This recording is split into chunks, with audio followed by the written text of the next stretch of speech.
Cino got a Logitech Brio camera. Look how sharp he Oh. looks now. He He's looks all smooth, that. He's all silky like white purty smooth. and shit. Yeah, silky smooth today. All right. Now we just gotta get a filter to make him look good. I always look good, all right, guys?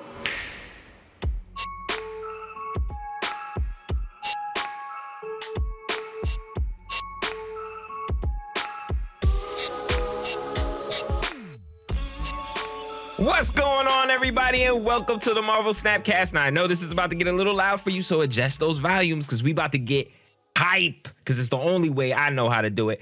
Welcome to episode 92. We're going to talk full OTA, Sanctum OTA, Showdown, Redwing, Diamondback, and the March cards. And I am your co-host, the top 5 best snappers in the world. Cino, because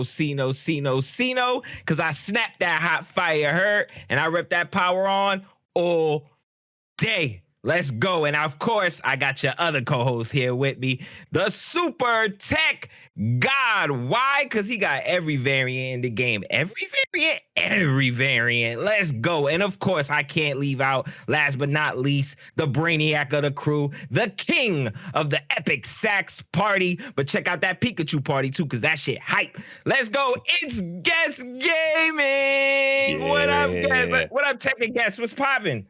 What's going on, man? Happy New Day. Happy New Day. Yes, happy New Day. We here. It's a new day indeed, because I mean, a Fact. lot has changed in the span of a few hours. So yeah, there's a lot to talk about. And look, we had a week off, so now we're really kind of like honing into not just a normal week of, okay, here's the card that happened, here's the card that no. We got 2 cards to talk about that have released. We've got 2 cards to talk about that are coming out next week. Then everything that just released this week with Sanctum and the notes. It's just like there's so much. So Tech, you the conductor here, man. Just I mean, listen, go. Before we get into it, it's been a crazy long week outside and inside and outside of Snap, right? We all been busy doing a lot of things. Shout out to Guess who killed his treatathon, because shout out to the community for supporting and backing him to getting those 440 treats for both him and Taxi. I listen, you guys showed up, man. I was impressed. I was happy. Great job. I know it was a lot of work, tiring. So shout out to you. You know what I mean? Cino, I know you're doing big things, different changes. We did that takeover that night. One of the craziest takes over ever. We're so tired. Oh my God, I still feel tired from it. It was a great week. So out here spending my gold and all that shit and buying me pictures. Not fun for that part, but it was good. The jokes and everything was fun. Facts. And it just kept going. Busy time, especially in Snap. We got that new wonderful mode, Sanctum Showdown. But before we dive into any of that, let's talk about the new OTAs that happened as of this recording. We're kicking things off with the balance updates for Surtur. Now, Surtur, as you guys know, has been the best deck out there, killing the meta. It was a 3/5. After you play a 10 power or more, it gains +3 power. And it only can happen twice per game. So when that change happened, like what, a couple weeks ago or last OTA, we were just like, I get it, right? We were like, we get it. It needed to happen, right? But then they said, you know what? We didn't like that change either. Now, he has been reverted that you can now get that wonderful addition throughout the entire game. But instead of being +3, it is now +2. So I think that's a good adjustment. I mean, I still think Surtur is going to be as powerful as it is. I don't know if there's any way they can really tone it down without touching the other cards. Sorry, without adjusting the other cards. But how do you guys feel about Surtur? While I was drinking, you did that. Yeah, that was intentional. How do you guys feel about Surtur getting that +2 now for us? I want to see if you spit it out. Yeah. Pause. All the pause in the world. All the pause. All right. On that note, I'll transition for you there. We're going to segue to talking about this. Yeah. So look, the new Surtur, it does a couple of things that are really important here. Number one, it's finally just being recognized as an incredibly overpowered card, where going to 317, which is what it could do in version 1, was just cracked. They came out with the adjustment of capping it at 311. And all of us went, that's nice, but that 6 power is not what's winning. It's the final turn of the game. It's that Scar synergy. It's getting that card over 10 to reduce the Scar. So it's another 6 drop plus a free Scar. That's what makes this deck so incredibly powerful, because you're dispersing so many tall cards all over the place. Shang-Chi is not even able to do his job, which is to help mitigate some of that. When you're still dropping 4 of them a game, 1 per lane is still pretty damn good at least. So this adjustment definitely recognizes, hey, listen, we like his 3/5, but you're right. We tried this. It wasn't the cap of 311 that was the problem. It was that final turn. So now think of how your turn 6 is looking in Surtur decks, where you play the 10 power card. He goes from 3/5 to 3/7. Turn 5, you play another one. He now goes to 3/9. That means there's only 2 reductions of Scar. So you don't have a free Scar. And for other reasons now, you don't have a free Scar. So it's an even less synergetic deck than it was, even though the ceiling says, here, go ahead and do this. You'll be fine. I think that Scar as a deck, as a Surtur, as a deck, as its prior archetype, is 100% dead. Now you're looking at Surtur as a package card. You're looking at this as try to build this up with a Thanos deck, which wants Lockjaw and pieces. And if you play it, okay, at least it's a small benefit. And we'll talk about Scar in a moment too. Those 2 cards have a very different play line now because of these changes. So I think this is the change we needed 2-3 weeks ago, whatever it was, because they completely missed the mark on where the strength of that deck was. And now they have slaughtered him. Yep. See how you feel about that change. I didn't love this Surtur change from the jump. I hated everything they did with that. And I don't hate this, but I'm not in love with this. But I don't hate this. That this seems like a more balanced change. This seems like what y'all should have came up with on the first change instead of what you actually had. So I'm a big fan of playing Surtur decks for other reasons we'll talk about later. I agree with Guest on how this deck now is almost unplayable. Almost like I think maybe because I did try it out today. Yeah, the way it was. I tried it out today. The new way, but it's good for Sanctum, right? It's not necessarily like so the results are a little tainted because it was good for Sanctum. It might not be so great for Ladder or Conquest or anything like that. So take that with a bit of salt. It didn't feel bad, but like it just was. I could see where the major differences were in this deck and how it ran now and what my options are for later in the turns. So I do like Surtur being at least corrected, fairly balanced this way, but not crazy about all the changes they made to the deck. Yeah, and speaking of the changes, but both Sino and Guest are talking about Scar. Scar was a 6/10, and it cost 2 less every time you had a 10 or more power card on the field.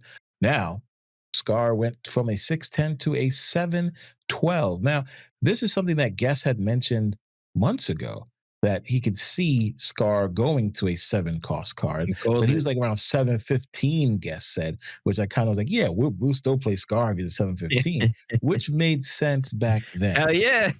Yeah, I wish it was a 15. Now him being a 7/12, now, like Guest mentioned before in Sino, it's a bit tougher now to get Scar to a 0 cost, right? You're going to have to get as much 10s on the field as you can, but you can't because going to the other card, I want to talk about, because you guys are talking about both of them, going to the other card that was also a big card and helping out the Surtur deck, playing it on the last turn, was Arrow. Arrow was a 5/10. And Arrow being played on the last turn with Scar, right? Because Scar was free, you now was able to get Surtur buffed up again. Now Arrow's a 5/9.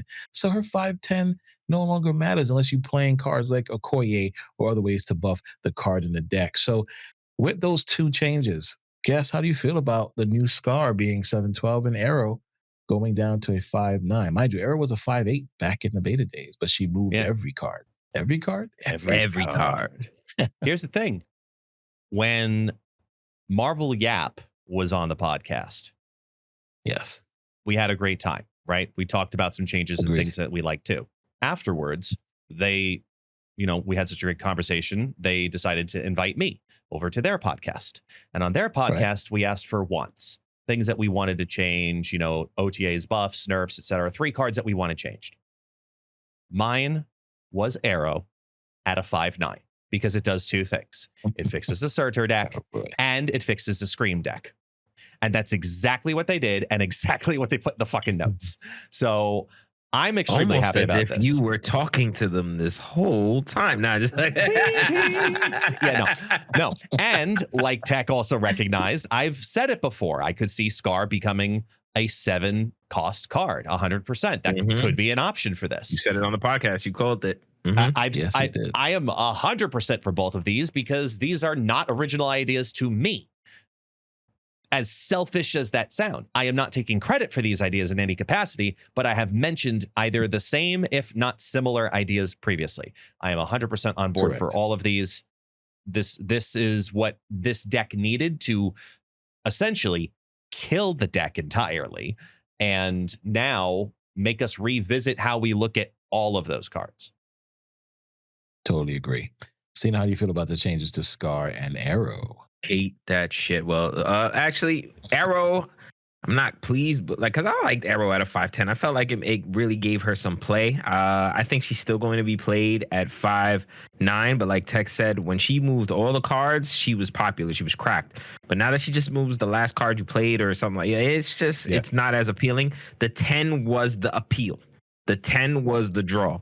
And now I think she still will be played at 5/9, but it's just not as sexy as when you looked at her at a 5/10. You know what I mean? Like, especially not in those decks, right? Yeah, exactly. Surtur, it just killed. Like it was another card to play. It was another tool, another cool tool to have in your bag in that list. They took it away now. Now it doesn't buff Surtur. You know what I mean? So it's like, and it doesn't even give Scar his reduction cost. Now the Scar, I fucking hate that. You know what I mean? Like I was telling Tech earlier, I was like, this shit sucks. You know what I mean? I could only get it to 3 or 1. Like not even 1, excuse me, a 3 or like close to it. Like it didn't go down in reduction like I used to get Scar down in reduction. And the fact that he was an 11 power when he originally came out, they dropped him down to a 10. And now, what is he now? 12. He's a 12 now. The 12 is fine. I like it, but you're kind of, the 7 cost is kind of killing it a little bit, man. Like not a little bit, a lot of bit. And it just takes the appeal from the whole card list. Like I can't even run this on ladder anymore because that was the whole shtick. Now let's say what does it stop? What if they say, oh, we don't like that She-Hulk does this? It's like, let's make She-Hulk a 7. Like it's like, no, like that's the whole thing. You know what I mean? That's the appeal to the card. That's what you guys originally made it. So let's not get crazy and changing the shit out of it now. You know what I mean? Like people have what's the word? People have gotten accustomed to it. People have gotten comfortable with their deck. People like to play big power. You know what I mean? Don't take that away from us, especially with all the tricky shit you have in this game already. With that, though, if you are going to try to revisit this deck, you do have to. The whole strategy of the deck has changed. I think it's much more difficult. You're playing it different. But there's 2 things to recognize with this version of Scar. Number 1, you play any of the 4 10s. He's a clean 5/12.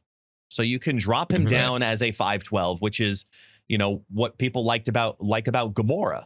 Very much so. It's a 5/12 with no downside as long as you hit it. This condition to get a 5/12 is just play one of the 4 10s. And with the popularity of Sam Wilson right now, playing down a Cull Obsidian is incredibly easy. So getting down 4 10s with no downside is very consistent. So you can still do that. But even if you don't have it on that turn, you have the ability now to build it differently where you don't need as many 10s. And I talked about this in the past too, where this version, by putting the ceiling on it, you're opening up the idea of a turn 6 2 card play now being a 3/12 Scar plus tech card. So it could be, because you're playing big cards, it could still be, you could do something really cheeky. You take out Arrow, you put in Red Skull, and then in that lane, because you've got the priority. You play down Negasonic Teenage Warhead to win that lane, or you play Juggernaut to win that lane. So plus the 312. So you've got ways to make the deck you got Shadow work. King and things like that. Yeah. That There's lots of cool things you can do with this as a 2-card final play that still includes Scar. It's just not Heimdall and Eliath anymore. It's now some other tech card to make it sort of work, because you want to play a 312, yet alone if it could be a Magic game. But I'm more on the side of this deck is dead than I am this deck is different. Well, it's dead because another card that's being played a lot more I see in the meta now is Mobius. And Mobius just kills your whole shit, brings it back to a 7, and then he's unplayable. And then you're fucked. There's nothing you can do. That whole strategy just went out the fucking window. You know what I mean? It's just too many obstacles for you guys to be throwing at this particular card list, in my opinion. Well, the card list we don't have to worry about anymore, but more so in the card itself. Let's take a step back and think about Hela, right? Because now Hela has a 7-cost card that you can discard now, bring back. Hela also has an 8-cost card that you can discard in death and bring back. So you have a 6, 7, and 8 card that Hela can bring back. So I'm very excited. I hope that Hela loves this. They deserve it. Yes. They deserve it. All the people crying about Scar deserve it. They deserve this Hela bullshit. I hope it becomes the meta now and it's the biggest shit ever, because y'all did this. Y'all made it. Okay, y'all want him a 7? No problem. He's a 7 now. Now look, now TechGod being fucking toxic has Hela running rampant now. But I'm telling you, I'm loving it. But I don't think you've thought about the even better synergy, Mr. SuperTechGod of all people, of where the new Scar actually makes even more sense than this. The game. Huh? I said, oh shit, we about to fuck up the game. Go ahead. Oh no, it's Black Knight. Because the thing about Black Knight that was good was most decks ran Death as a card that would automatically be targeted. The benefit of playing Scar is that if for some reason you don't discard the Death, you can't do shit with it. But this case, you discard, Black Cat. Black Cat does its thing. You got a 4/10 in your hand you can play down. That means you can still play this on turn 5 as a 5/12 with no downside. So this card has good synergy in a Black Knight deck now. I hate you guys, but just hear what we just said, guys. In Hela, I agree with you on the Black Knight. That's pretty awesome. But in Hela, we got a 4/10 in Black Knight. We have a 620 in Black Cat. Yeah. We have a 620 in Infinite. We got a 712 in Scar. We got an 812 in Death. That's 4 cards come back on the board, just smashing up the play. I'm excited for both. Yes. I'm definitely going to Black Knight. Remember, you people did this. At the end of the day, it's y'all fault. This is happening. Good job. We need Hela to bounce around, just like this next card that got a wonderful buff, and that is Werewolf by Night. Werewolf by Night now is a 3/3, ladies and gentlemen. We haven't seen a lot of Werewolf by Night bouncing around the place at its 3/2, getting +2 power, but at a 3/3. Getting +2 power, going directly to 3/5 after one bounce around. I think that is huge for the card, and I'm happy to see the change. But at the end of the day, I don't think a lot of people are still playing Werewolf by Night unless you love bounce. Guess how you feel about the new change? This is not the change I wanted. I wanted him at 2/0. I thought that's a lot more exciting. Because the ceiling to get him would be almost comparable, but also very counterable, because it's a 2/0. You could, Red Guardian it super fast. So I like the idea of a 2/0 on him. 3/3 is if it was just this buff to bounce, I would say makes no difference to me. He's still awkward. But because of the other change, which I will talk about later on, Yep. I'm a lot more excited to play Werewolf by Night again, because he's got sick variants and I love playing the card. That's why he's such a good card. As art wise, he's got so many cool cards, variants of him. But I've wanted to go back to a bounce deck, and between Werewolf by Night getting a little buff, which isolated is not a big deal, but in combination with the other change, it is a big deal. I think that this is a good thing for him. Very good. Cena, your take? I love Werewolf by Night. When everybody was playing Werewolf by Night, it was definitely a fun card. Definitely good for Surfer. The fact that they're making it more relevant is just making me happy. Very happy that Werewolf by Night is becoming a thing now, again. So yeah, I'm pleased. Then we go to the next card here, and that is Annihilus. Annihilus is a 5/6. Of course, as you guys know, it switches over any cards that are 0 power and below, and destroy it if it cannot be moved over. Now, it went from a 5/6 to a 5/7.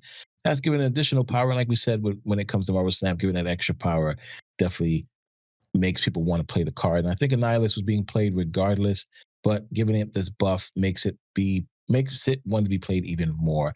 And of course, because Viper was kind of slapping it around, like why would we need Annihilus with the Void when we could just Viper it over?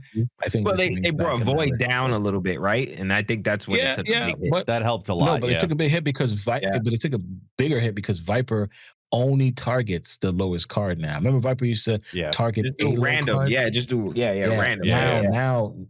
But now that she was able to target the lowest, why play Annihilus? We could play a nice cheaper Viper and do the same thing we wanted. So with this change, giving the buff to him, I think it might help out a bit more. How do you feel about that, Guess? I think it's fine. It's just recognition of making the card almost back to what it was, because remember when it released at 5/7. And that's when it was able to send over the 0 power rocks or any other 0 power card. Then they double nerfed it down in power, and the threshold of card that it could send over was changed to only negative cards. So when this is now going back into power, but still keeping the 0 power cards on your side, not sending them over. So it's like kind of splitting the difference between the two changes that it's gone through already. I'm fine with it. It's just recognition that, look, this card's dropping in series next week. Let's make it a tiny bit stronger, so as people get their hands on it, they're more inclined to want to play it. I'm fine with it. Yeah, no big deal. So you're in the same boat. I agree with guests. When it was originally set out, when it sent those rocks and all that over, it was the best card because it was clog plus toxic. And all that. You hate Mill? Shit, I hated that. Like back in when they could send everything. Plus the voids, and Sentry was getting heavy play. I'm kind of mad it went out of style because I was really trying to get those Sentry boosters so I could get those cool. Because Sentry got some fly ass variants. Like the old red joint. Like that is just the best fucking variant. That is so fly. That's equally up there to Maria Wolf Echo.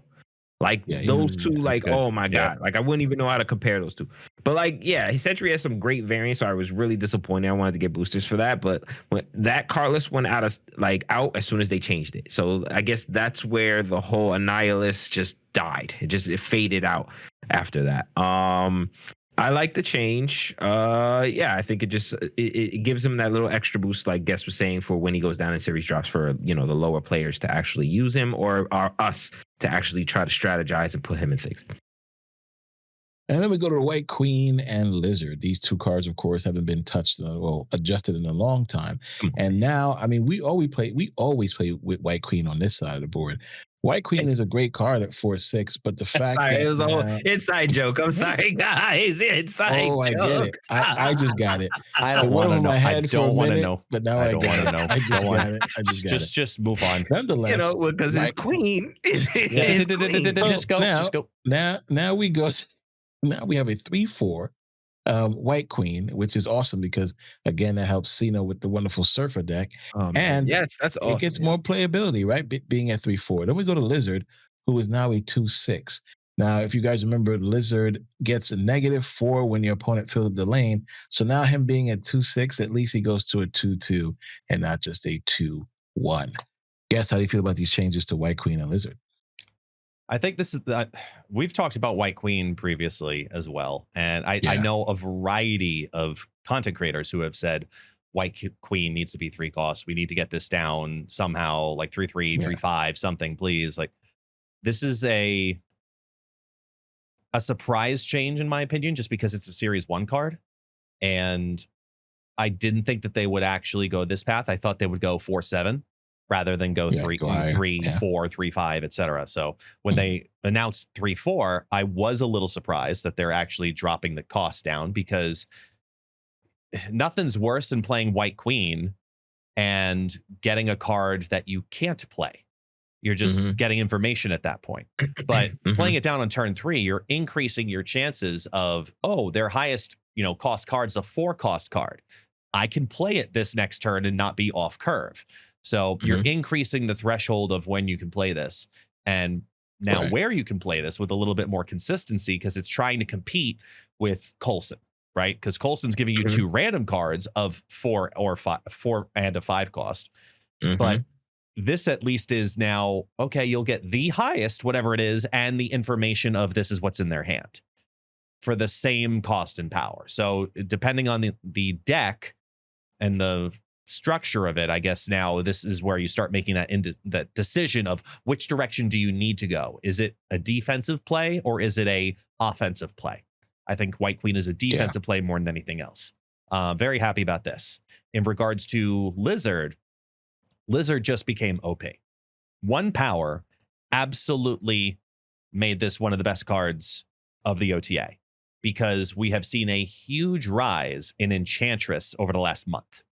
And the fact that Enchantress is a big play right now is very much so what this card wants to see, to say, hey, I can play this and then not have to worry about it. It's still a 2/6, which is why people play Maximus on the final turn in Ronin decks, not because it's a, feed the card. I mean, feed the Ronin if it doesn't happen. No, it's still a 2/6.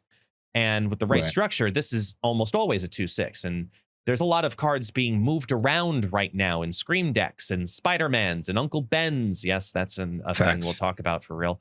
Like, there's actual movement on the board happening quite a bit. So being able to project that this needs to stay at a 2/6 is a lot easier than it was previously. I think that this is probably going to be perceived the same way that a 1/5 Bob was perceived. It's just that fucking good. Miss 1/5 Bob. Rest in peace. Me too. Yeah. See, now you heard about the changes to Lizard. I love both the changes.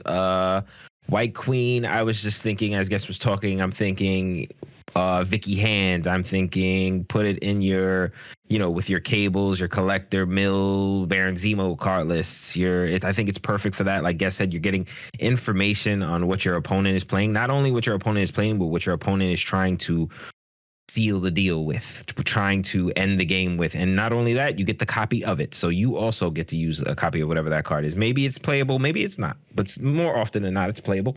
With Vicky Hand, I believe you get extra power added to that card, correct? Maybe a little Quinjet, you get the cost reduction, some things like that. Like I definitely like Vicky Hand. I definitely like White Queen in that type of strategy of card list. I like that she's brought down. I think what Guest was saying was accurate. Nobody was really playing her at where she was.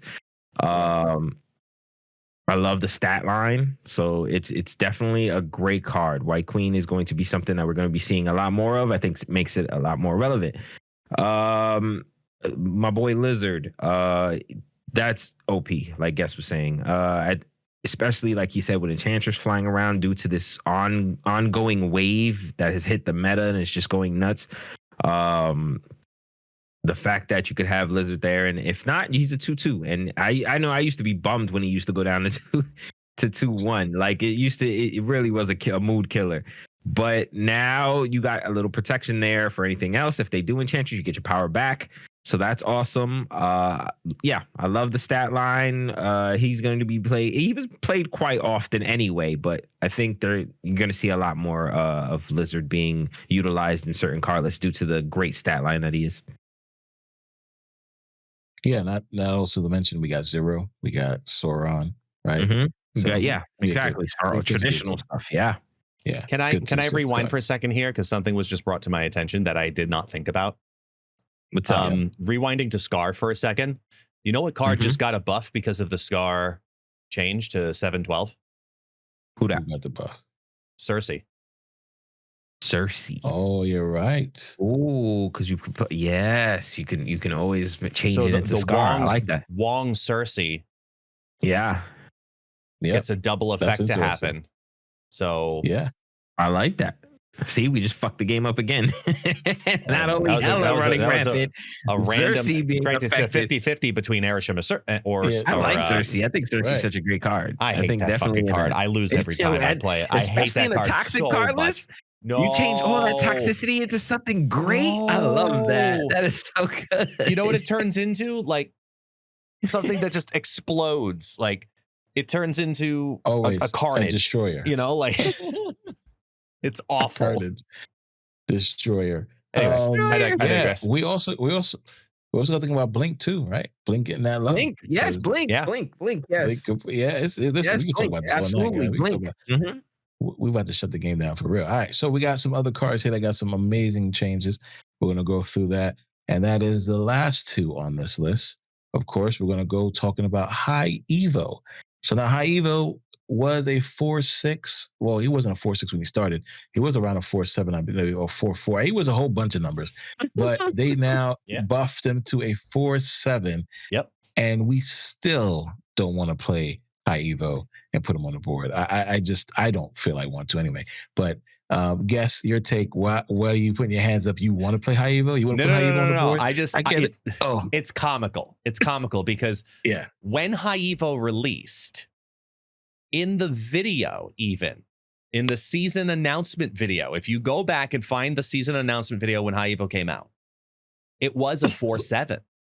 And Yeah, 2 okay. days before he released, if I remember correctly, it was like a day Mhm. before or 2 They days nerfed before, him down. they nerfed him down to Yeah. a 4-4 4-4. because Mhm. Yep. he was too powerful at 4-7. Then he releases at 4-4, and we all go, you know what? Given all of the buffs to all of these cards like Hulk, oh my God, a 620 Hulk is real thing now? Oh my God. Absolutely. That's fine. Totally justified. We get it. We're not going to play him anyway. It's about everything else. And here we are, God knows how many months or a year plus or whatever it's been later. And we've gone from 4-7 data mine to 4-4 release to 4-6 buff and back now to 4-7 officially. Yep. And Yep. now that little psychological change does bring interest because we're starting to see some people mess around with High Evolutionary again because we're seeing a lot of these toxic cards. Laufey just came on out, so we're seeing these affliction cards and decks become very popular. Diamondback week is going on, so Diamondback. you see it happening, and Mhm. it's interesting because it's a deck that needs love. That's not the solve for the problem of the deck, but it helps.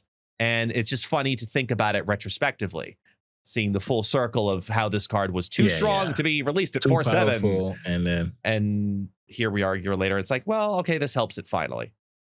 It's just funny. yeah, well, because there are cards out there that are super powerful now, so cards need buffs. I'm just upset that Infinite's still a Fuck 620. you, man. Oh You my know, I God. just, This fucking guy. Oh my the God. twinkle in your damn eye. Like, Jesus As you, Christ. I swear, if you're listening to this on a podcast, you need to come This is find this ridiculous. marker here in the podcast and come look at the look that he was giving us the whole time, waiting to set that line up, just like Yeah. with this smug ass shit grin Like, on him, wait, just like wait, I'm waiting. gonna spike I've the ball. I'm gonna wait.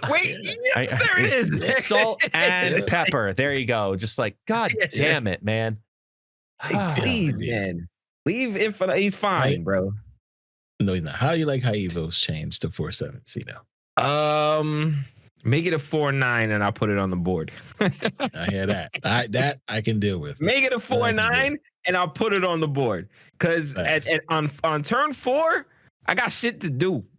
Like Facts. Yeah. I got shit to do. On I turn ain't got 4, I got time to be shit to fucking do. around with a 4-4 or a 4-8. Or, I mean, not a 4-8, a 4-6 or a 4-8, a 4-7, a 4. No, put that shit at 4-9. I put it on the board.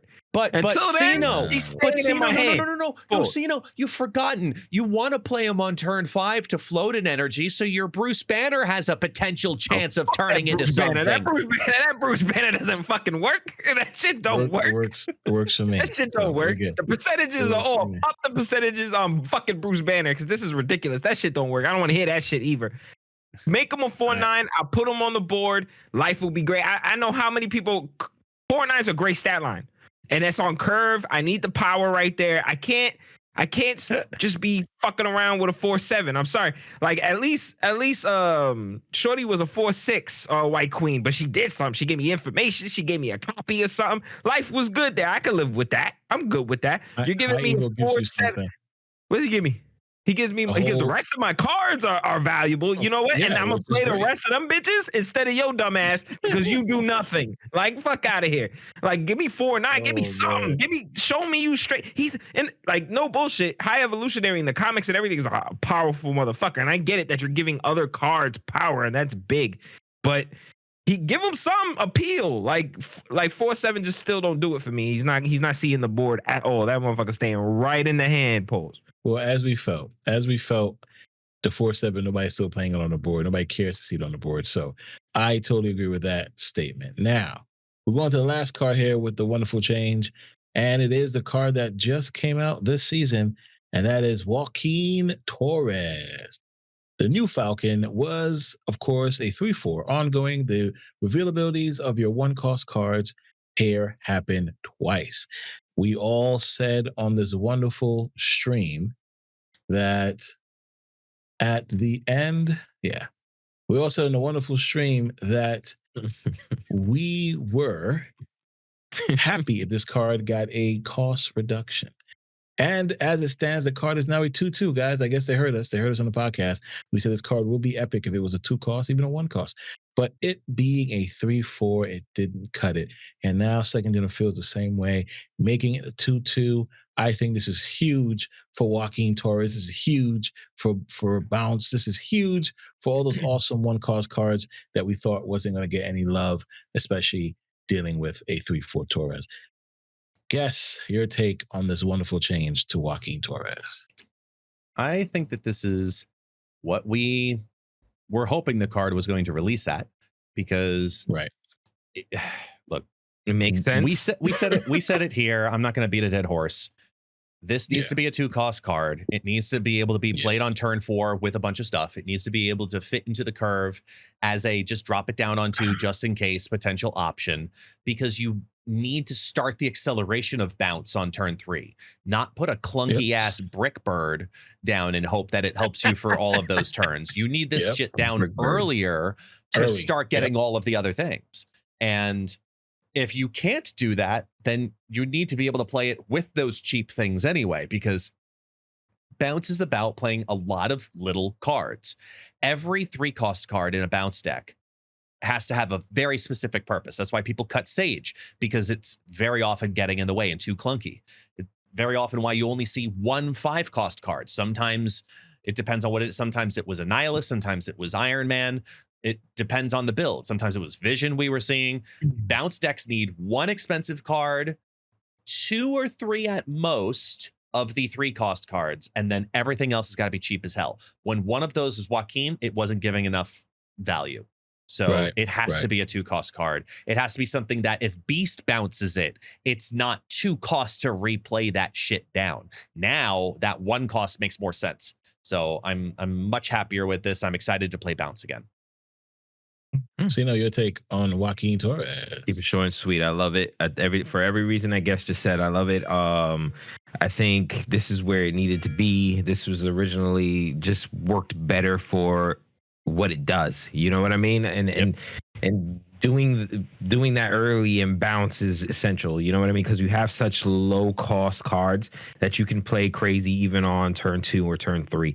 So having him set up, have it being a 2 cost and set up the other low cost right there, maybe on turn 4 or turn 5 or wherever you may want to, is okay by me. And the fact that he re-triggers your 1 cost, there are plenty of 1 costs out there that are pretty decent to have and into strategy, especially in bounce. So I love the change. This is exactly what it needed to be, and kudos to them for fixing it. Yeah, totally agree. I'm happy for that change, and we definitely said this on the podcast. We usually came out at a 2 cost. So they listen. Thank you guys for listening. We always appreciate that. Now, we're going to dive into something that should be happening the moment we are talking about it. Like I said, today we had this amazing new wonderful event show up in Marvel Snap called Sanctum Showdown, and it was fun the first night, then it got real stale real quick. We'll talk about our thoughts about it shortly because we're going to talk about the OTAs for Sanctum Showdown, ladies and gentlemen. We got OTAs. You should have put the chip bag on the clip. You got to put the clip on the chip, bro. Or that goes stale, bro. I don't know what to tell you. Yeah, It's true. bro. Listen, we left that bag open because that shit was getting stale. But yeah, kind of like character master. You got. It's funny how they actually put out an OTA for a new event. So we'll go ahead and talk about these new awesome changes to Sanctum Showdown. And of course, starting with, of course, disabling hot and featured locations makes sense because trying to play this with the new location coming out, the hot location, kind of feels clunky, especially with those locations kind of doing things you don't need it to do, especially in this type of amazing mode. So that's an awesome change to the Sanctum Showdown. Then, of course, we have banning the Altar of Death. Now, I had some fun playing Altar of Death because I had cards like Madam Web and, of course, cards like Sam Wilson. So I can go put my card over there and just relax because I already know you can't play over there. So I'm always get those points on that wonderful Altar of Death. So good job on banning that. And, of course, we have some cards that they are banning. Now, they had a list of cards that they did ban.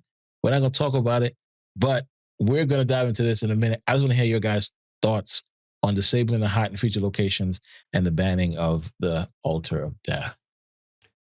How do you guys feel about that change? They admitted that they screwed up with Magipore. Like, that was not supposed to happen. Yeah. And because Glenn even had acknowledged it publicly several times and said, it shouldn't have gone out. I'll double check. I'm pretty sure it's not. Pretty sure it's not. Let's take a look again. Pretty sure it's not. And all of us are sitting there going, no, it's a no. 4 out of my last 6 games were Magipore. I don't care what your odds are. And then somebody else has it. And then somebody else has it. We knew. Okay, we knew. We're in the game the live client more than they are. They're in the earlier clients. And bugs happen. Shit happens. They fucked up. They admitted it. It is what it is. Altar of Death, that was just, given the resource you pay. Yeah, I'm glad they got rid of that location too. That's all. Yeah. Yes. All right. I agree. So now we have a bunch of cards that were banned from the event nice and early. And I will, we said we were going to talk about it, but I'm going to talk about those banned cards. Right. So starting from the top, of course, the banned cards that we had to deal with were Annihilus, makes sense. Captain Marvel, Debris, Dracula, Galactus, Green Goblin, Hobgoblin, Juggernaut, Invisible Woman, Kang, M'Baku, Magic, Malekith, Martyr, Mysterio, Quake, Supergiant, Viper, and Storm. Now, these cards make sense because you don't want cards to extend the turns. You don't want cards that happen at the end of the game because there's really no end of the game. And you don't want cards destroying the board because you need the board for the points to go to each or side. Spreading power to each location, right? Well, they have those still. We still have the Miss Fantastic. That's what Miss Marvel was taken out for. No, Miss Marvel's not taken out. Oh, Miss Marvel. Okay, but you said Miss Marvel. Okay, cool. End of the game. Marvel. So Excuse me, my bad. So the cards like got Green Goblin and Hobgoblin, so that you don't throw some negative damage on that side. That makes sense. Those are taken out. You would think that then Kate Bishop should be banned, but nonetheless, let's go ahead and talk about it. So those cards are banned going into it. Nice ban list. Juggernaut, so you can't move cards out of a lane. All makes sense. So we're on the same page there. Now, what was happening was that we were met with other cards because you guys heard I didn't mention cards like Cannonball and cards like the card that Stegron, right? Those two cards kind of do what Juggernaut does a little bit, right? They move cards out of the lane. Well, essentially. So we were met with those cards non-stop. So that was a problem. All you were seeing was those two cards. Then on top of that, this wonderful game kind of forces you to play cards that give you extra power when people play in that location, like the Guardians of the Galaxy. So going into this list, we just said, all right, it is what it is. It got still real quick because you're either seeing the Guardians, you're seeing Scream, you're seeing Cannonball, and you're seeing Negasonic. So before we go into these new band cards, Guess I know you play a lot of Sanctum. Tina, I know you play some Sanctum as well. How do you guys feel about Sanctum's card list that you go up against most of the time? It's tainted because of this. So up until this point, Sanctum was entertaining for about 2 hours. Yeah.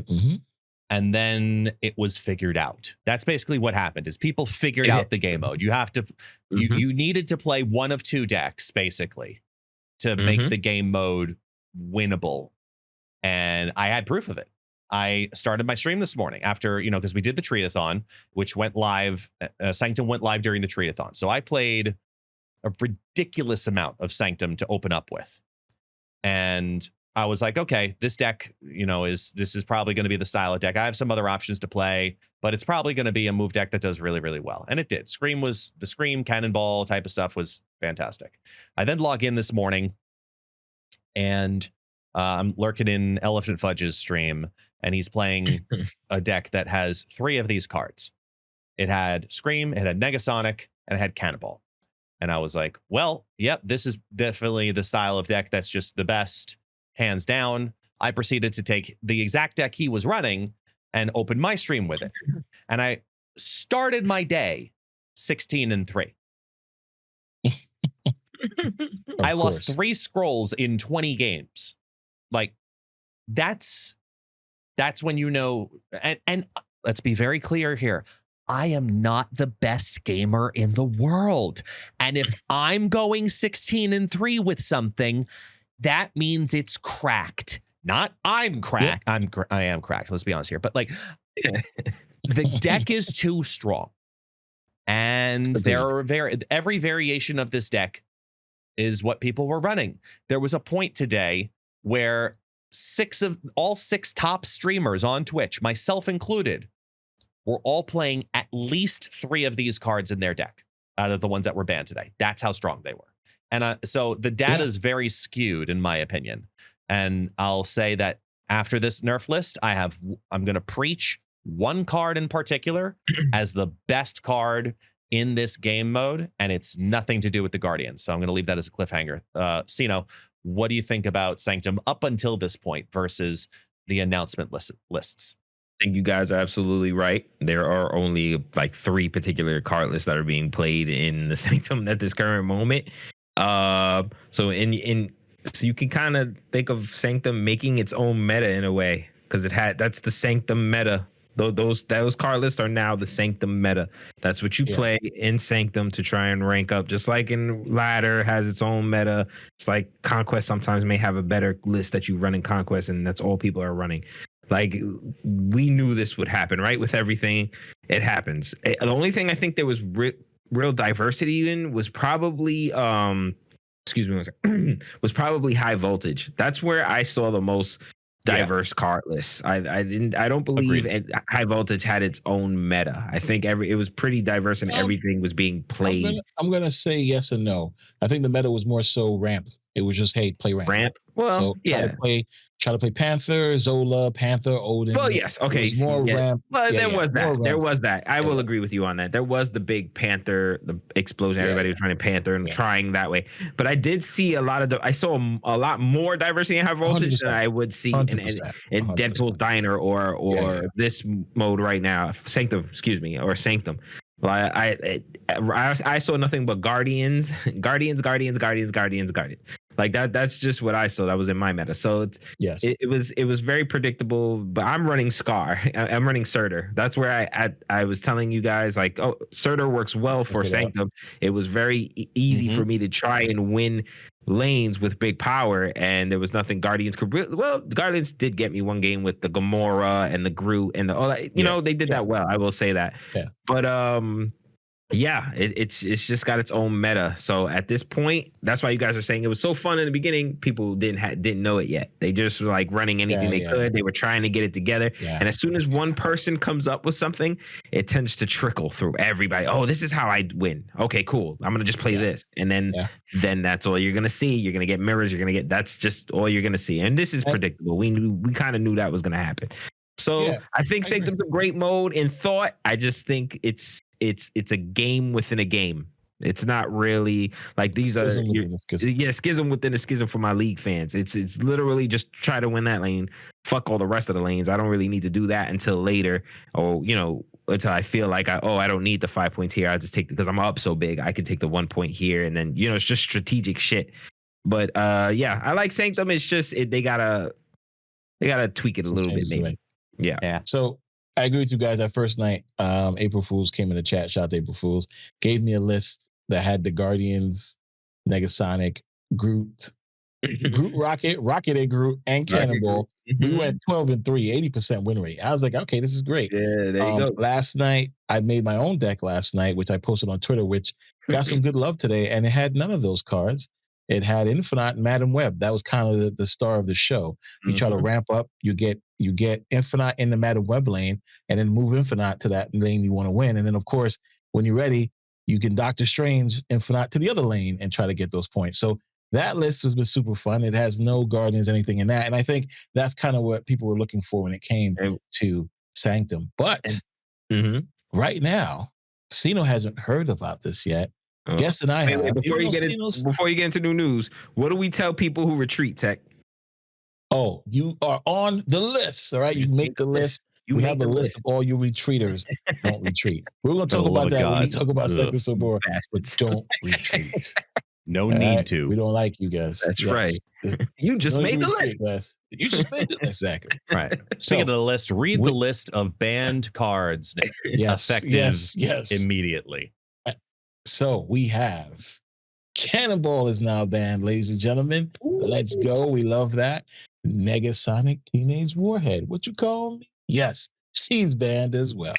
And another card that surprised the hell out of me that wasn't banned before, Makari is now banned. Oh, Makari. Guess what? No. Rocket and Groot, get him out of here. Pack him up. They got tight right now. There are people listening to this tight right now. Oh, wait. There's more. The best card in Sanctum just got packed up. And I'm the happiest because I despise this card. And that's Scream. Go ahead and scream, guys, to the top of your lungs. Because Scream is now packed up. It's banned? I'm happy to see that. It is banned. Muted. Get him out of here. Y'all screenplays are tight right now. Go ahead, keep going. Anything else? That's it. That's all right. Those are the 5. No, the Guardians didn't get banned. Baby. The Guardians didn't get banned, which is fine. I'm not mad at that. I love that. Right. Leave the Guardians in there. I don't think they needed to be banned. Stegron was probably the other card I think should have got banned, but it's okay. Stegron missed that. But Scream, you're not really gonna see. Well, you will see it. Because you think about it. Yeah. Juggernaut got banned. You would think any card that can move cards out of the list. Yeah, that's why I stopped. Right? Maybe even Magneto should have been banned, right? You got to think about stuff like that. So I would have assumed that they would have banned it or banned Stegron. But nonetheless, before seeing this list, right before the podcast started, when we were going to discuss Sanctum, I said there should be additional bans every week or every couple of days, not knowing this was happening. So I'm happy that Second Dinner actually did this and put this out there. That is awesome to ban these additional cards to make Sanctum fun again. And I can't wait to see what people do now when they don't have these cheating ass cards for Sanctum. Guess, how do you feel about this 5 list getting packed up? Look, I told you I shared the deck, which had 4 out of those 5 cards in it. The only one I didn't have in my build was Makari, and I easily could fit in there. Easily could have fit in there. Take out Polaris from the list I was running and put in Makari, and it would have done the exact same thing, and I would have had everybody. Like, the deck is just too damn strong. Hands down, it needed to happen in every capacity. Everyone and their sister's going to play Guardians. Let's make that clear. Yes. However, if you're going to play Guardians, in my opinion, you need 2 cards. Okay, you need priority. Therefore, the 2 cards you need to be playing with Guardians is Quicksilver and Sam Wilson, because if you're winning in points in the Sanctum, not if you're winning the lanes like you would in ladder. Right. If you're winning in points, you have priority. So you want Quicksilver to try to win that first location right away. Then you want Sam because it's at least a 2/3, and worst case scenario, you've got the shield already down in that lane anyway to try to keep priority. And then as long as you got priority going into turn 3, you're feeling pretty good about yourself, because now it's just start the whole Guardians thing. Start the Groot, start the Drax, start the Gamora. Like, you've got the priority, so you can make it all happen. So if you're going to play Guardians, you need that. You need those 2 cards. But the best card in this new iteration is nothing to do with Guardians, in my opinion. It was the deck that I was running that was none of these other decks right on launch. I was running a Zoo deck. And when I tell you Marvel Boy has stonks, Marvel Boy, every turn, no matter how many turns it is, you're clogged up, you can't do anything. That's okay. Marvel Boy's still going to sprinkle on that power you were missing to go ahead and break that tie. Oh, a lot of that on ladder. That and Black Swan together. Man, you get so much extra power out of Marvel Boy. It's insane what his long-term value is in this game mode. Highly recommend trying it. Marvel I had a Boy, pretty damn card. good win rate with a Zoo deck using Marvel Boy. Highly recommend. Good card. Yeah, and the cool thing is too, if you play Sam and Squirrel Girl on turn 3, Mockingbird is a 3 cost. She's a 3/9. Mm-hmm. Yes, so that's the fun part too. She was in the list. That we were playing. Yeah, so it's pretty cool. Cito, how do you feel about these banned cards? Because again, you're hearing it for the first time as we called it out. Yeah, you doozies there. Read them off again real quick. Read the 5. Cannonball, Negasonic, Macari, Rocket and Groot, and Scream. Rocket and Groot, Cannonball, Teenage Negasonic, that all those cards were big in Sanctum. So the fact that they're banned now, and Scream, a lot of people are screaming right now. They're pissed the fuck off because now you have to adjust your card list, right? And now you have to make a more sanctified card list. Like you can't just put the little bit of meta that you had from ladder and bring it over here now because it wasn't banned and be like, okay, cool, plug and play. Let's go. And I'm going to win. And now it takes a little more creativity. I think you guys are going to see less of the same thing other than Guardians because Guardians wasn't really hit. So you probably see a lot of that. But other than that, I think you're going to see a little bit more adjusted card lists, more definitely. What's my man name? The dragon that moves thing. What's my man name? Stegron. Stegron. Yes. A lot of Stegron. The dragon that moves things. Yeah, I forgot. I knew you meant. I was playing Pictionary right now. I couldn't say Stegron, but I had to say other things that he had to, you know what I mean? Guess the name of the card. You know what I mean? Guess don't know about it. You don't know smoking, though. The password. The password is Stegron. Yes, exactly.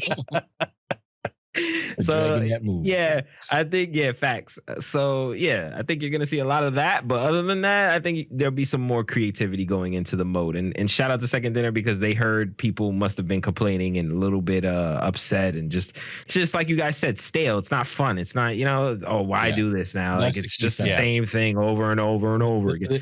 Like some diversity in there. It wasn't that we're complaining. I think it's more so that it's becoming stale, and that's not something you want for a new game mode. So no. Numbers don't lie. Stats showed it. Right. It was just too strong. That's right. Just like Scar, which I think actually, to Sino's point from earlier, I think that the Scar deck, I think there's something there. There's a hybrid Scar style, Surtur style Guardians mix type deck somewhere in there. Like I see this whole like Zabu. I love it. Well, think about it. Zabu and Galacta. What about Joaquin? Joaquin Rocket goes to a 10, right? Yeah. Okay. I'm looking more in the sense of like Zabu on 1. You're looking at Galacta on, in a best case scenario, Galacta on 3. Oh, Galacta. There you go. Yeah. Otherwise, you've got Surtur. And then you've got Surtur down, plus then you play Galacta on 4 and your Rocket. Okay, great. That's great power. But more so, then you've got 10s and targetings and guarantees on 5 and 6 with extra power because you have the Galacta. So you're going to go over the top of a Surtur deck. Yeah. So I think there's something there. I have to sit down with it tomorrow. But there's some cool things that can happen now. Yeah, and a Koye, because whenever I think of an OP card, I think of a Koye. I'm just saying you get a Koye, but you get Arrow back to 10. There it is. She's a 5'9". She goes to a 5'10". There it is. You're working too hard, man. Yeah. Really, you're working way too hard. What, guys? You said Zabu on 1. You said nothing on 2. You went straight to turn 3. So on your turn 2, play a Koye. Okay. Jeez Louise, what's wrong with that? My man, you know what? We're gonna make a list. We got y'all. Don't you worry. People are still waiting for our challenge, so whatever. I know. So speaking of Sanctum, that's something we want to discuss right now. I mean, real quick, you heard all our discussions about it. but we're going to kind of hone in on the rewards about this phenomenal event and the fact that you could get 3 new cards, whether it be Laufey, Gorgon, which I have now, only Gorgon, and Uncle Ben. I think that's pretty cool. So if you guys are listening to this, there are drops happening on Twitch. Make sure you check out your favorite Twitch streamers. It's Gets Gaming, SuperTechGod, and Sino. Make sure you guys hang out with us for 6 hours and get those wonderful rewards because it will help you get not one, but maybe 2 or all 3 of those new cards. On the list of giveaways as well, they also have 4 Series 4 and 5 cards that you may not have. Now, for those who are asking the question, if you have every card and your series complete, if you try and get one of those unowned cards, what will happen? The game will say, "Ah, snap. I'm sorry. You already have all the cards. Why are you even trying?" But we do have some awesome variants, whether it be Wong, Doctor Strange from Nicoletta, and of course, the phenomenal Victor Favreau's Baron Mordo. Then you have some awesome emotes. I got the Sinister one just to say you're on the list. We have the wonderful Jeff the Shark drinking a nice, cool drink. We got some avatars, some borders, etc. So, like I said before, guys, the wonderful rewards you get from this event is fun. It's free. You don't have to spend any gold. And I'm happy for this type of event because not only is it a different game style from the Deadpool Diner and even the High Voltage where you still had to focus on lanes, this is more so focus on the lanes that have the most points and tally up your points. So I do like Sanctum for that. And I wish this mode will stay longer, or I can't wait to see the next mode that we have because even the background is pretty awesome. Guess, how do you feel about Sanctums and its rewards? All right. So the reward side is interesting for me because I feel like this was... There's a part of me that has this very weird feeling about the shop where it was kind of second dinner's garage sale where they just had a whole bunch of random stuff that they've been hanging on to for a long time. And they're like, oh, you know what? We could throw this in the shop. We've had this Jeff emote for 7 months in the data mines. We've had this Uncle Ben card for 2 years in the data mines. You know, we've had like, there's a bunch in here that just kind of felt like, all right, sure. Throw it in. You know, like it's a card dump, like a photo dump. Yeah, that's what I'm saying. It's like a garage sale, just like, you know, fill it up to say that it's filled and then have 5 different things of credits. What? Like it seemed a little lopsided to me personally. It seemed a little lopsided. I would have liked to see more scrolls, for example.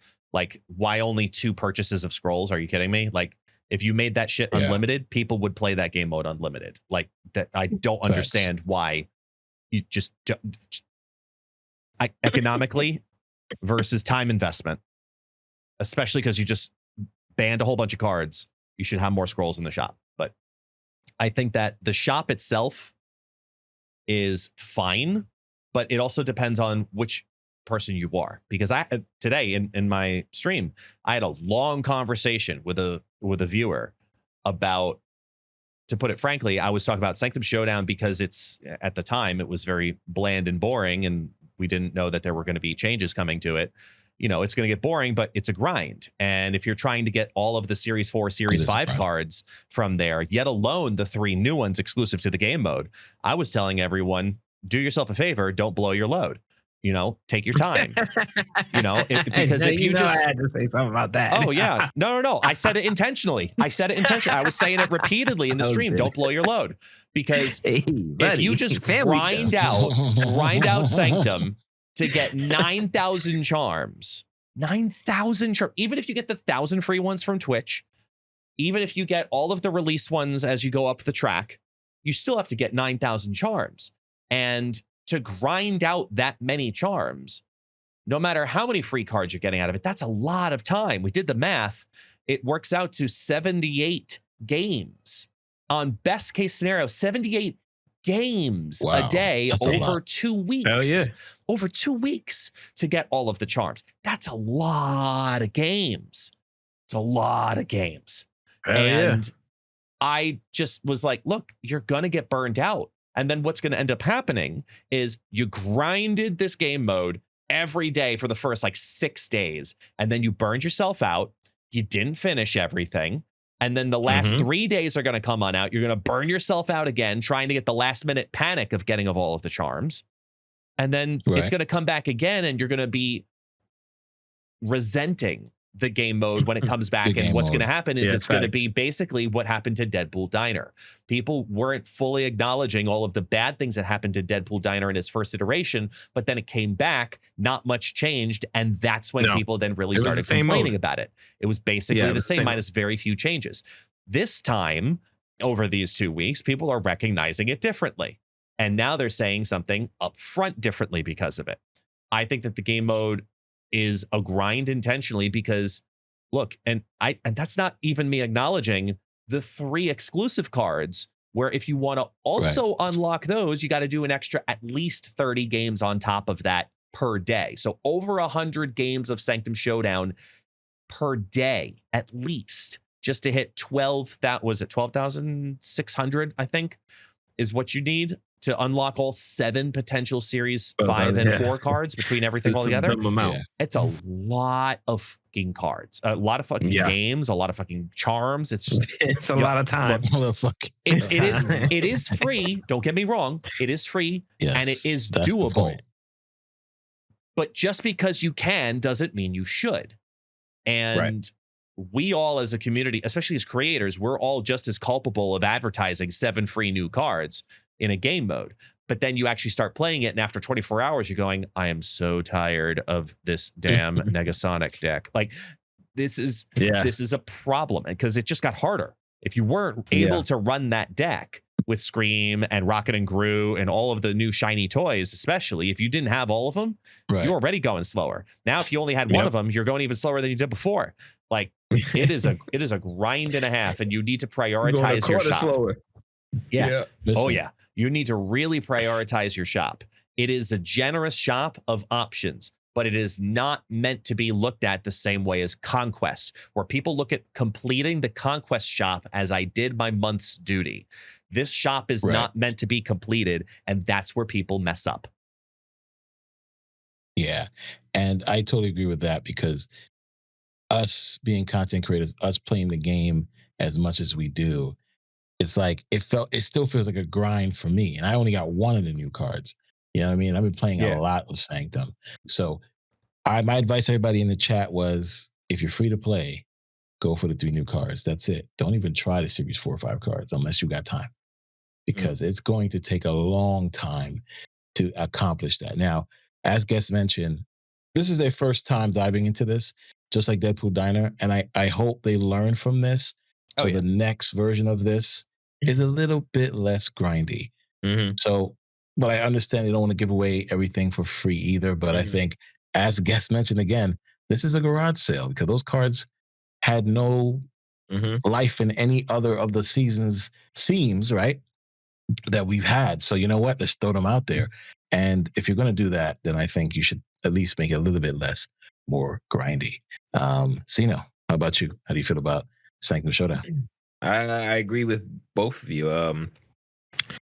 About the grind thing, like I don't think that I think that making something that's unachievable almost something that's you not even realistically you're gonna have time to grind for is a little bit wrong, especially if this is a dump. You know what I mean? If they're just dumping shit out there just to, you know, it's hey, here, look, you play, you grind, you get all this stuff. Like, just make it achievable. That's my point. Like, make me be able to set that goal for those things I want and be able to go and get them, because when I don't, it's a letdown. Or when I feel like it's impossible to do, it's a letdown. So hearing from what you guys are saying, it's like almost like they knew that you weren't going to be able to achieve this unless you were going to not even have a life and just grind through the whole thing like 24 hours a day. Like, that's not realistic. That's not, people have lives, people have things to do. Like, as much as, like Tech was saying, as much as we stream and play this game and love this game, and we even know that it's unrealistic for us to even go for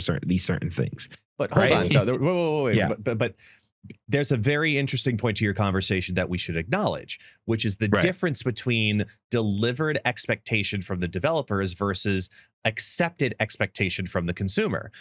What I mean by that is them putting it out there into the world. They're sending it out there with the expectation that it is not to be completed as a shop.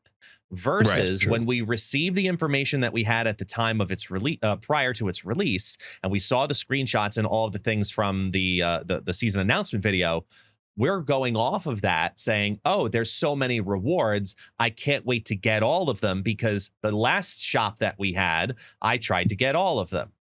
And we do this every single month. And our brains just reflexively went to that. It was just like, it's the same kind of mental shift, like when they stopped doing series drops entirely every single month. It was like, okay, well, the cadence is over. Wait a minute, you're changing the cadence, and everyone just, to quote Lewis Black, just snapped. And that's what happened. And that's where I think it's very important that we also defend. Go ahead and call me the employee. Defend Second Dinner. Oh, yeah, you are. By saying this was not maliciously sent out there. There's no way this was maliciously sent out there with the idea of good, they will grind. Like this is not the intent of the release of this shop like this. The intent is for you to have variance in selection, not good luck getting all of this. Ha ha ha ha ha. Very different perceptions and the way that it was delivered. But you can see how we could see it the way we see it, right? You can see how it could be misinterpreted to be like, okay, it's a little like you want us to grind out on your game. We get it, but like, at the same time, they have to remember that we also have ladder that we were going through. So it was like, you got the ladder, now you got to grind out through this. It's damn near impossible. Like, and like you said, probably the intention was never to have you be able to get everything. But it's almost like you're dangling the carrot in my face, and you're like, look at this shiny thing, but you're never gonna get it. But look at it's there. You know what I mean? Like, you almost got it. Yeah. You got to be quicker than that. Like, it's literally like. It's disappointing to a point. Yeah, exactly. Yeah, look, it's like you're like, fuck, like, you know what I mean? And even if when you're like, oh, I'm really gonna try and do this, because not only that, what do people love? Exclusivity. So if the fact that I was able to get that high up and get that far, that's why people want to go to fucking rank 1 in ladder and shit like that. You know what I mean? Like, it's exclusivity. So there are people that are going to try. It just seems like you're never going to get there. So, good. Made it. People made it with the drops. Oh, you guys get those drops. Yeah, those drops and I will say, could you imagine there were no drops? Oh no. Well, honestly, without like breaking friendships, agreements, and NDAs, I'll say confidently, the very clear impression that it seems like to me is that Second Dinner does not want to do that again. Oh yeah, it does not seem like we're gonna like on. I don't think they're gonna. Either they're not gonna do drops again for Showdown, or they're just not gonna do charms again for Showdown, like, because that progression edition was huge. Like, for so many, a lot of people out. I got it multiple times in my chat that I have not played the game mode yet. I just did Twitch drops, and I already have 2 of the new cards. Yeah, that's clearly a mistake, which is crazy. Like, but that's huge. Yeah. That's so I was like, oh, I gotta start. I'm watching guests all day. Hey. But, I'm dead serious. That's exactly what happened. I was like, people came in my chat last night talking about tech. I got all the cards, but I only got 1. How you? Okay, yeah, because I haven't had time to watch anybody play the game because of work. But I was just like, oh, today I'm putting the TV. I mean, the computer will go on and watch a guest 24/7. Yep. Okay, now talking about watching guests all day, ladies and gentlemen, Redwing was a card we did not get to go ahead and discuss last week. So we're going to quickly go ahead and go through the review process of Redwing. Now, for me, I think Redwing is still the best card this season, or close to Sam Wilson. And this card is the first time it moves, add a card from your hand to the old location. So for me, this card gets a double platinum on my scale because of that awesome ability of being able to pull your cards to your hand, especially at the end. Cards like in a Surfer deck, being able to move this card and pulling your Surfer card on the lane. So you're playing 2 3-cost cards and moving this card with Aranya on turn 6. And then, of course, pulling Surfer to the board, and Surfer just go ahead and do this card is phenomenal, even down to pulling the Infinite and any other big card out of your hand onto the lane. Redwing, to me, has given me plenty of upside, and that's why double platinum for me. Guess Redwing review. I guess it's like I'm tired of tech right now. I don't want to talk. I'm tired Okay, of tech. let me. I first off, yeah, we're in a digital screen.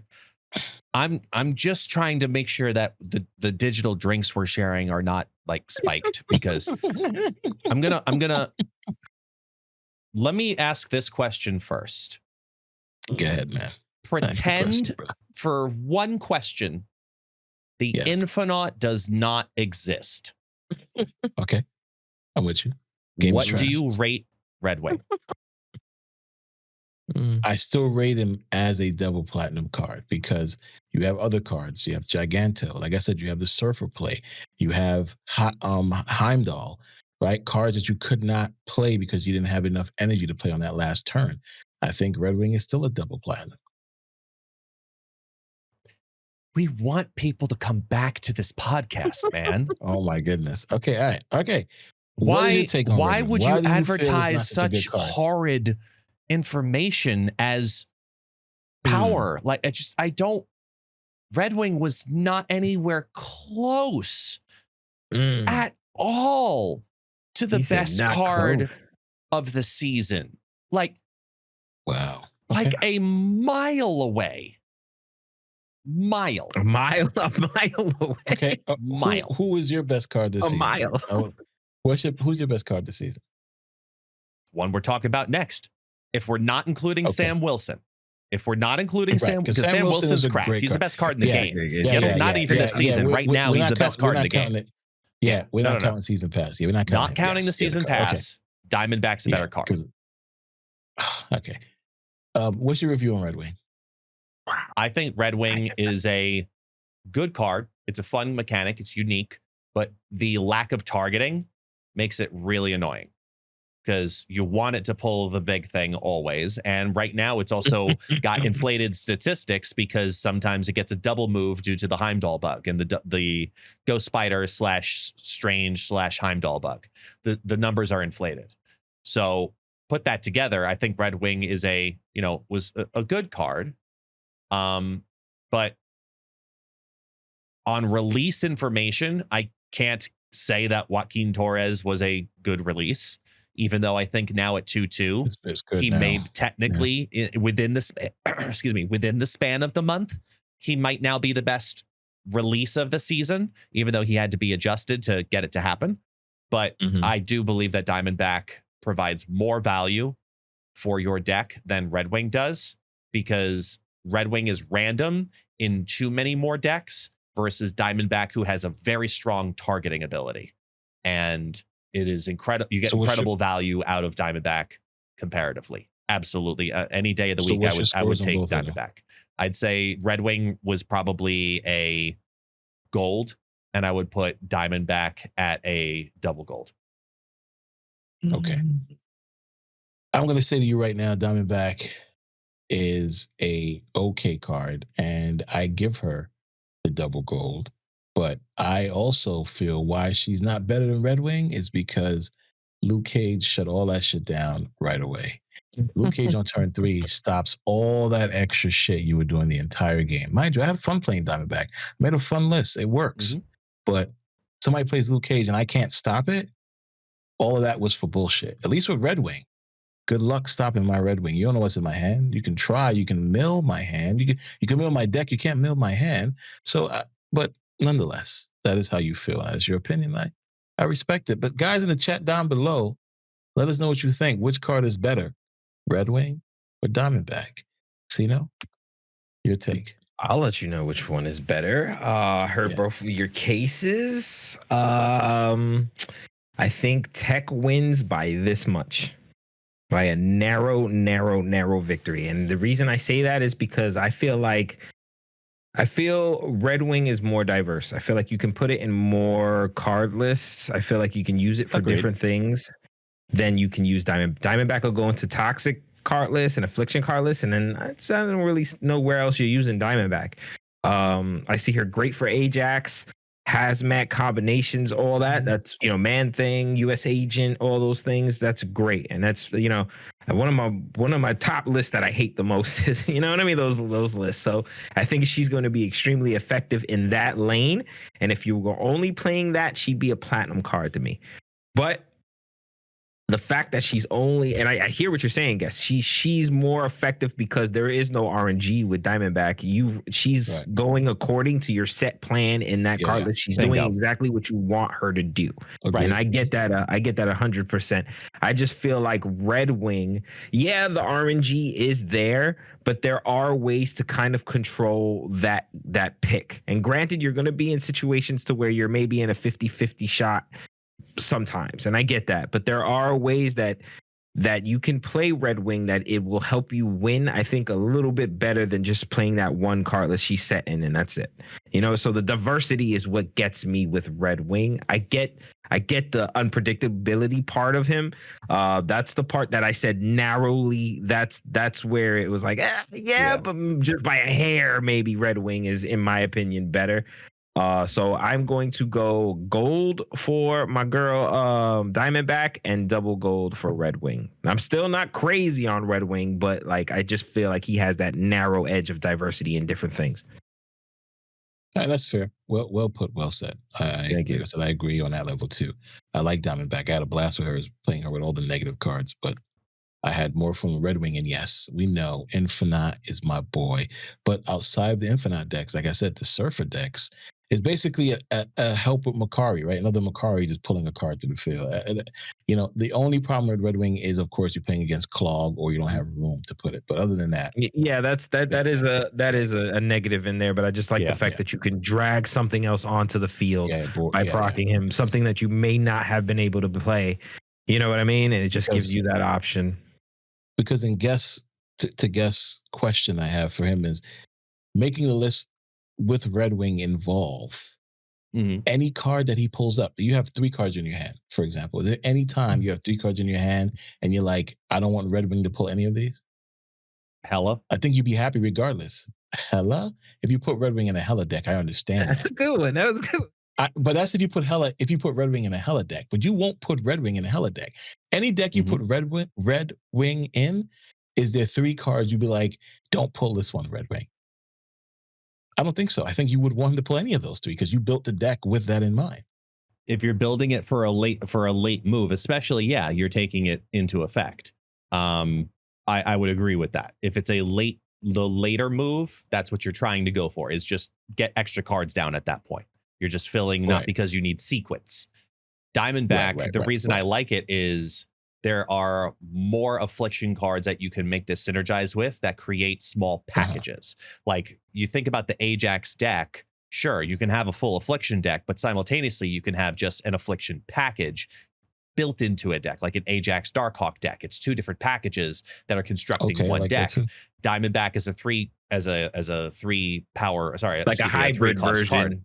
Like a hybrid version, right? Exactly, like a hybrid version. Like there's something along those lines that I think Diamondback provides more so. Like even just the 3-4, even just playing the 3-4 combo of either a US Agent with Diamondback or even Man Thing with Diamondback, you get tremendous value in one lane. It was kind of like when you saw Moonstone came out, and Moonstone plus Captain America, that's a two card combo that's really tough to beat out in one lane. Yeah, it's a really good combination. Really tough.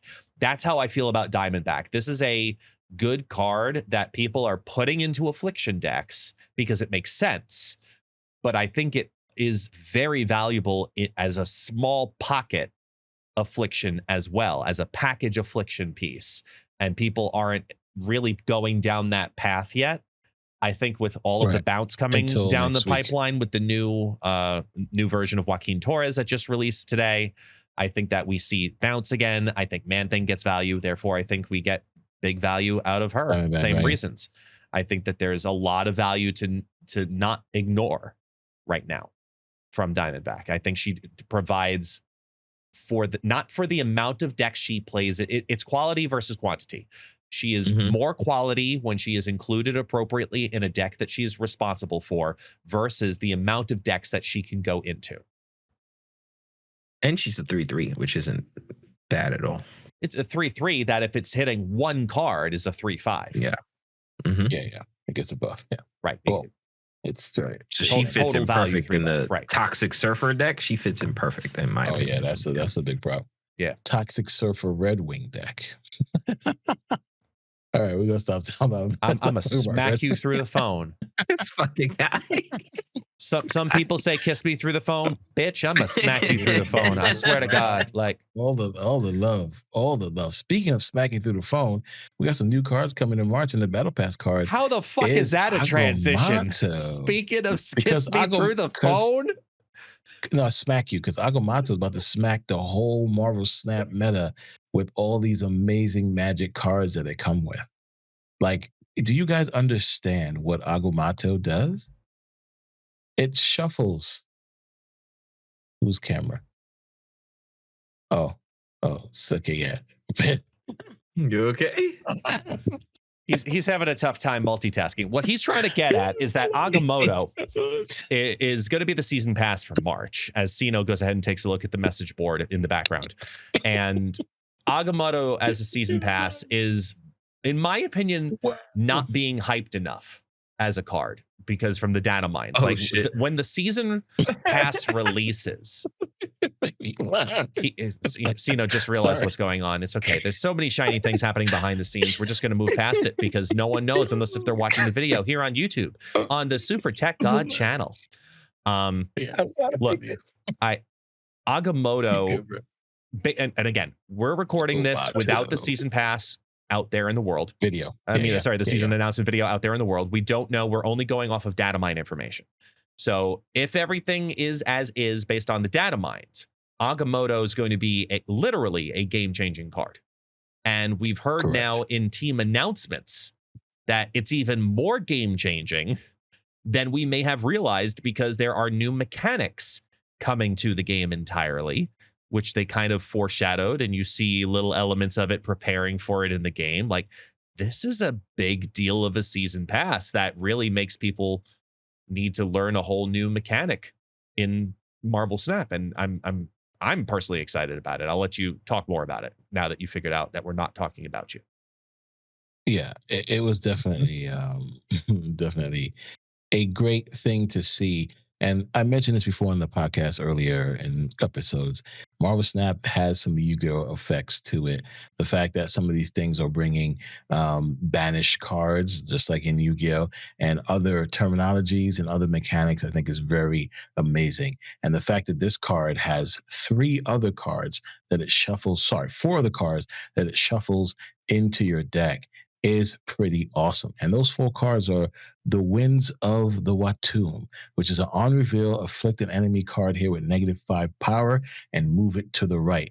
And then you banish that card. Banish means you cannot utilize that card again. You cannot go ahead and try to ghostwrite this card. You can't go ahead and try to hell the card. So that is a pretty cool new mechanic of banish, right?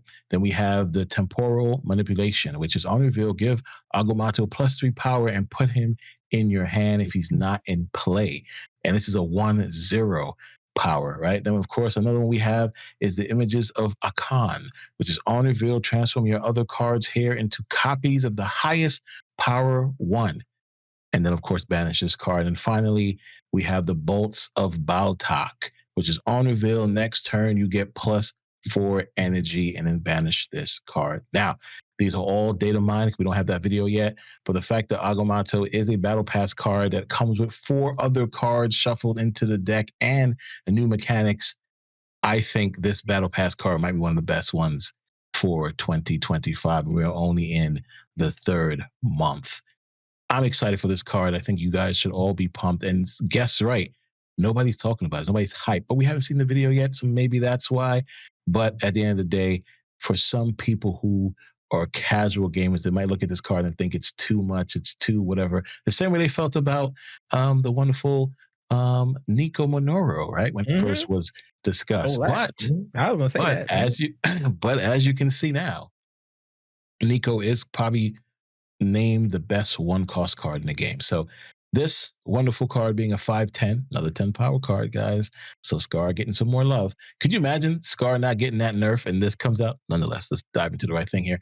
Mhm. I think this card is going to be fun, and I'm excited to see it in play. I'm excited to see the decks that the community makes, and I'm excited for more cards like this. I think this season in particular might be one of the best seasons Marvel Snap has ever had, ever. Cena, how do you feel about the season pass card? Yeah, I'll go first. So what in the Nico and the 7 spells, Thanos and the Infinity Stones is going on right now? What in the Snow Guard is going on right now, guys? Like, what in the Kate Bishop is fucking happening right now? Like, this is just too much right now. Like, it's too much going on. You do this and you get this and this gets banished and I was like, what? I got lost halfway through all that. Like, it definitely is something to get your hands on and play, and then realize how it works rather than reading 900 things to see how it works. I think once it comes out and we really see it in action, I think then we'll get a full understanding of how good or bad this is. It doesn't sound bad. There's a lot of good things in there. Not sure how, and they just shuffle these cards into your deck and then you pull them as the game goes, correct? Yes. Yeah, just like, okay. I don't know. It might be underwhelming. Like, what if you don't pull the one you want? What if I don't know. I don't know how I feel about this. Play King Eitri. Play King Eitri. King Eitri. Oh, well, see, that's a strategy at least. I don't know how I feel about this. It's okay. It's something. I like some of the things that you were saying and what each card does, the banishments and the plus this and that, and that's great. I just don't know how it's gonna play out. Like, how are we gonna get these at the times we need them? Is it because Nico she's in hand one, and you get what you need sometimes. Like, you get a copy, you'll get this card turns into a demon. You'll get what you need to work for your strategy. I don't know if this card is going to help or hurt you in any kind of way. So I'm not really big on it right now. Well, I hope that this card gets a spotlight video and somebody of guests or higher caliber express and explain this card. My God, bro. They offered it to me. I turned them down. I don't want to do it. So, like, please stop pushing me to do it. Okay. Please stop. Listen, I tried. I tried. Damn. But alongside this card comes Eson. Eson is after each turn, put a card from your hand that didn't start in your deck here. It is a 6/10, and that power is interesting. Okay, you guys heard that. After each turn, put a card from your hand that did not start here in your deck. Now, with that being said, is Eson a card that needs to be played, or is it a card that just needs to be in? Okay, so you got to play this card because it says each turn. So it's like here. After each turn. Every turn, put a card from your hand that didn't start in your deck here, which means the location of wherever this card is on the board is where that card will be played. Yeah. So what blows my mind is the 6/10. So it's like you only do this on one turn. It would have been better if it was a 3/10 or 3-something or 4-something. So this is a final turn Redwing play. Nah, sorry. It's a final turn random RNG. Let's hope we get a card that goes here that makes sense. Okay. All right. Cool. All right. No problem. Guess how you feel about Eson? Eson, E-Tree. Well, I'll talk Eson, and then I'll talk Eson, Eson, whatever, and then I'll rewind to Agamotto as well because I want to revisit Agamotto. Oh, I'm sorry. I thought you said. Yeah, you know what I did? I was like, wait, guess didn't go, did he? I thought he said his piece while I was laughing at Sino's. No, he's just face. No. You just tuned me the fuck out. So with Eson, whatever. I look the cards. This is a ramp deck card, in my opinion. This is a ramp deck card. This is a Thanos card. This is going to be a Luna fun card. Yeah, this is going to be a fun card to build around. This is not a card you just plug and play. This is a card that you 100% are building around. And those deck, we need more cards like that, in my opinion, not just diverse plug and play, like Redwing, Agreed. Style cards, because we need more archetypes. We need more defined decks. I'm making a shirt. Yeah, it's fine. I'll wait for it. Redwing shirts. Red, it gives you wings. Continue, Yeah. right. So Yes, I think that Eson's going to be fun. Plain and simple. I think it's going to be a fun card. We saw Surtur get the nerf. I think, honestly, part of the reason is probably this. I think this is probably a big reason, because it would have been absolutely broken to play this and then also pull down potentially something like a demon, which is super easy to get into your hand earlier on. Like, right. There's a lot of, Frigga, weird ass things happening to get it Dragon down. Like, there's some really interesting things that are going to happen with this card. Don't sleep on it yet. I think we have to really sit down and theory craft with it, but building around this card is going to be really important. In regards to Agamotto, this is an incredible season pass, because as much as we may have a Thanos already and have a Nico, the fact that this is introducing banishment is also very big. I think that we need to, they announced it they discussed banishment briefly when the patch dropped. In the very, very final sentence when the patch dropped, the notes talked about, you'll see next to discarded and destroyed that there's banished. You'll have to stay tuned. Just leaving it ominous that banished is now potentially a thing. And then you get into the patch notes today. Sorry, not the patch notes, the OTA notes. And they're acknowledging that there are things that are going to need to change because of upcoming future pieces. And I think that this card, as a 5/10, is all by itself. I mean, 5/10, for what it's worth, 5/10 is already good. Right. But the good thing is this does bring back the interest of Darkhawk, because season pass cards are the most played cards every single month. So whenever Darkhawk is popular, I think it's fun. And you're going to see it a lot. You're going to see a lot of Cassandra Nova as well. Get ready for it. The good news is the Arisham deck, the anti-Arisham deck, right back in. Yeah, the anti-Arisham deck is going to come on back. The banished cards, we don't fully understand everything about banished yet, but given that as of right now, the data mines say that the cards are on reveal and all of the cards are 0 power, it looks like banished is play the card and then the card disappears. You can't bring it back again. It's not a discard. It's not a destroy. It doesn't count towards anything. It doesn't reduce death. It can't be brought back with Ghost Rider. It's gone. You used it, shit's gone. And that's it. Yep. One-time use. Yeah, one-time use, and that's it. So now with that in mind, revisit the 4 different spells. You've got a 2/0 that afflicts -5 and then moves the card. So it's basically Silk backwards. It moves somebody else's card and takes 5 away from it, but you just have the space free on the board. Silk. Right, exactly. It's like Scream Silk, kind of, sort of. The 1/0 Temporal Manipulation gives Agamotto +3. So it turns him into a 5/13 and puts it in your hand. So it's card draw. So in my opinion, it's probably one of the stronger ones. It puts a 5/13 in your hand. That's really, really strong as well. Images of Icon is a 4/0. So again, this is the most expensive of all of those cards. But when it's transforming your other cards into copies of the highest power one here, well, if you got the Temporal Manipulation, you drew that 5/13 into your hand of Agamotto, and then you have images.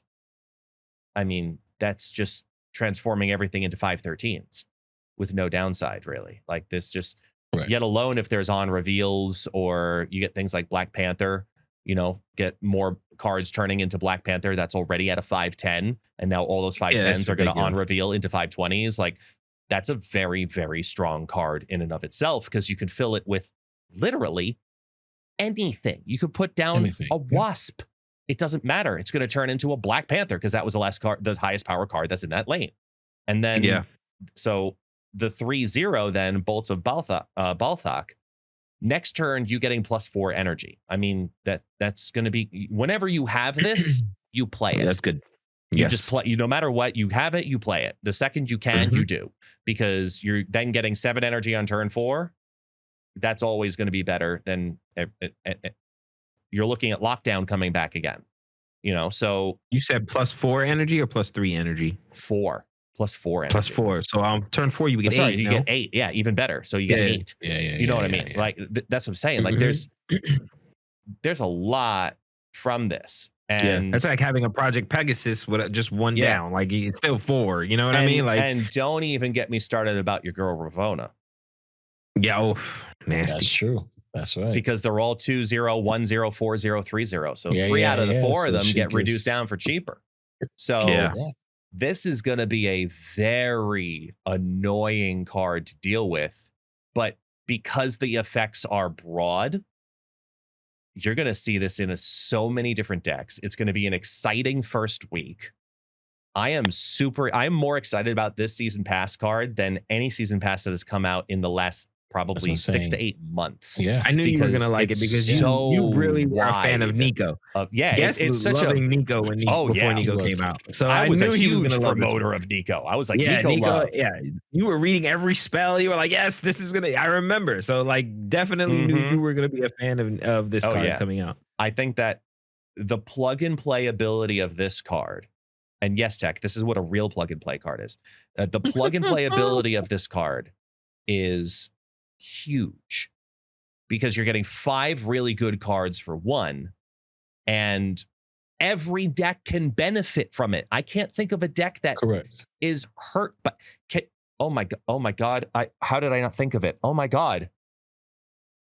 Oh no. Oh no. I don't want to say it. I don't want to say it. Say it. No. Say it. No. Don't make me. No. Ruin the meta. No. Be the first to be blamed. Yes. And you will be blamed for this. Shame on you. Mr. Negative. Ooh, Mr. Negative. Yes, there it is. There it is. We don't care about Agamotto's power.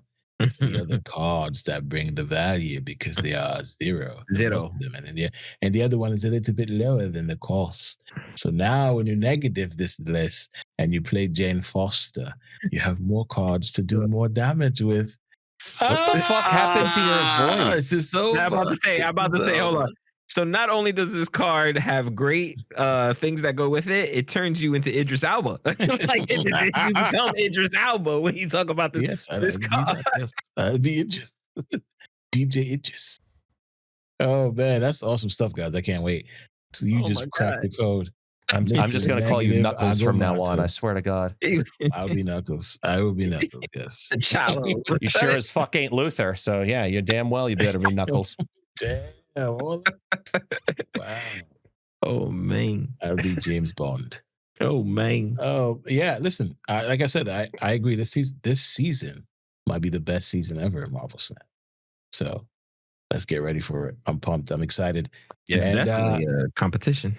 Yeah. Yeah. We'll dive more into every card next season. We'll give our previews on every card. We'll give our review on the Battle Pass card if it meets the standards, as well as the Eson card, or Eson, however you guys pronounce it, on our next episode. So make sure you guys come and hang out. And of course, Exxon. Here we go. And of course, we'll be doing some awesome giveaways and battle passes on our streams. All right, guys, until the next time, keep collecting those variants, keep enjoying the Snapcast, and keep checking out those epic sax parties. Peace. Really had to end it on the phrase sax parties. That was just that felt that felt dirtier than it was. Going. We ended talking about Knuckles and sax. You realize how bad that sounds, right? Knuckles and sax. Knuckles fight. It's a family show, right? You're the white knuckler.